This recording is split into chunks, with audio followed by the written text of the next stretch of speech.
Sunil, it is a pause, yes, but the markets were hoping for a dovish pause. Doesn't look like that, given the fact that the governor has not really tinkered with growth forecast, notwithstanding the external risks that we are facing. Uh, what is your thought? I mean, markets are disappointed. I can see that markets are in the red, of course. The Nifty is down 70 now, almost 0.3%. But how would you look at it from a market perspective? So first of all, yes, the markets are disappointed because, like I said, 25% of the market had built in a rate cut, 50% of the Hmm. market had built in an accommodative stance. So from the market already relies on expectations. But if you look at, and I was in the rate cut camp, before the policy speech occurred. But hearing the policy speech, right, the first thing I have to say is that the RBI governor has to be a slave to the data. Now, you mentioned Hmm. that he has retained the growth guidance. He has retained. It's not that he has retained.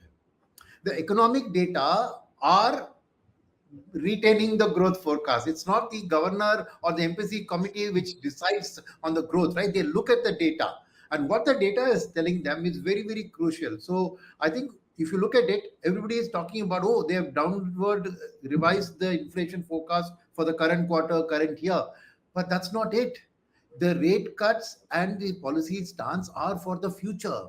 And if you look at it, right, there is a U-shaped growth in the inflation. It's actually peaking to 4.9% next year. Now, what are the causes Hmm. for that expectation? First is that he discounts food prices because they are volatile.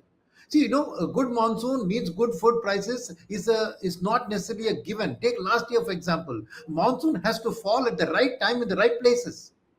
You don't want monsoon at the time of harvest.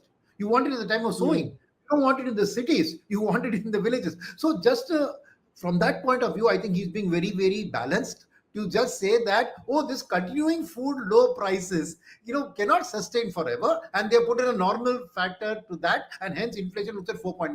Now at 4.9 is above their comfort zone. So how can you expect to do a rate cut? Second, what I was also a bit surprised is that the global uncertainty, he says, actually has eased.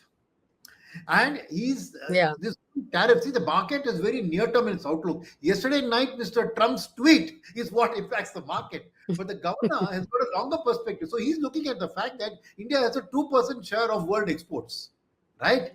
And 20% of our GDP is linked to external factors. So to that extent, right, the global uncertainty, while there's a headwind, he feels that even at a 25% tariff, which is currently on the anvil, Indian economy can survive and grow. And that's why his growth Hmm. forecasts are steadily above 6.5. For next year, first quarter also at 6.6. So if growth is steady at 6.5 and your inflation is rising, then there's no case for a rate cut. And one more fact, he mentioned that transmission is actually happening quite decently, 77 basis points out of a 100 basis points cut. And I suspect it's a Hmm. bad go through in this festive season. So I think he says no worries about transmission. See, that was one of my main concerns before, that will the RBI governor, having front loaded the rate cuts, will he now seek Hmm. to do something to boost transmission? But his data is telling him that transmission is going happy. Now, what's all this summarized to? That the horse is being taken to the water, but the horse is not drinking the water. That's the Indian consumer. So the Indian consumer has got a 1 lakh crore giveaway from the tax government. They have got rate cuts coming in. EMIs have been cut. That's what he said. Weighted average interest rates have come down, and banks are chasing them, but they are still not willing to go and borrow. They are still preferring to save. So you see, banks' CASA balances are Hmm. rising. HDFC Bank got double digit, 16% growth in their deposits, right? They're preferring to save. SIP books are continuing to grow. So the Indian consumer's mindset, the RBI governor can't change. He's made everything Hmm. supportive for that, but that consumer has to go down and spend. And that's where I believe that with this season coming, I think the balance of the transmission will go through. There will be what do you call, in Hindi word is maramari. There will be severe Hmm. competition at the consumer durable counters to win the Hmm. customer. So manufacturers plus banks and NBFCs will give a very good package of EMI to borrow and to buy things.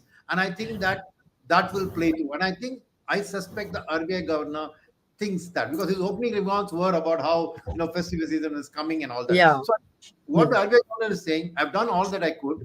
I see the steps happening, but final consumer is not consuming. Government is continuing to spend on capex. Services exports are growing strongly. PMI services PMI is about 60. So it's all going Yeah. right. So let me wait for the festive season to see if it translates. So now October 1st policy, again no change because 23rd October is Diwali. So before that you won't really get a sense.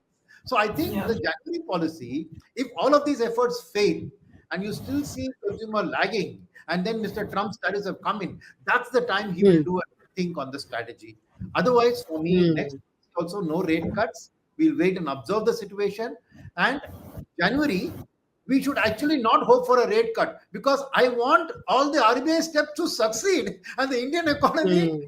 grow to consumers to pick up. So I don't want to pray for any more rate cuts. I now want the economy to pick up based on all these injections. So my thing is that I think the governor has done a very good job of balancing and putting out the facts. And I think it was not a decision taken by the MPC, it was a decision taken by the data on hand.